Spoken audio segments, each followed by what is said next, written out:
Okay, so real quick, one of the things that I find beginners have a hard time with is getting this tail off in one piece.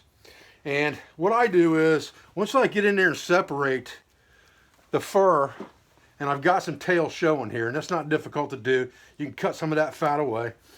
Get that thing to where you've got that tail and you can grab a hold of it. Then come in here with your knife, and a good sharp Mora works really well for this. And start to split that tail fur up the center. And just divide it with your fingers and split in between. And what's going to happen is that'll make your tail come off a lot cleaner and easier for you. And the further you can get that thing cut down safe without cutting your fingers, the better. Remember that hair is probably one of the worst things for your knife as far as making your knife dull.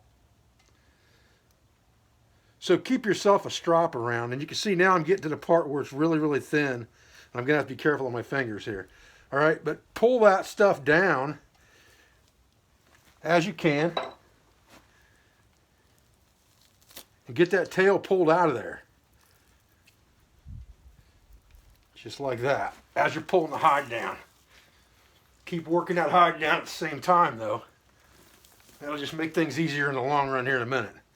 Now once you've got that tension on there like that, where you've got that tail split down pretty far, take yourself a tail stripper. You do yourself a favor and get one of these. You can use 2 sticks, you can use your fingers, but this thing right here is a safer bet.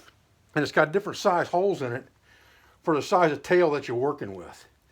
So I can put that thing right around the tail, and then you want to get down, you want to get a good grip on this thing, and you want to pull down toward the ground like this.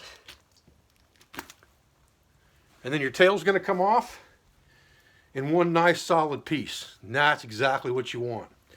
And then you're just going to come back in there after you get this fur off and split that tail down the rest of the way, and you can just shove your Mora knife blade in there and split that right out. Piece of cake. I had a young man asking about the glands on this coon the other day that you want to remove before you cook it. And they're right here. There's one right there. And the other one's on this side right there.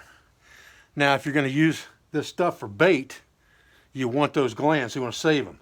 But you want to get rid of those when you're processing this meat if you're going to cook this coon.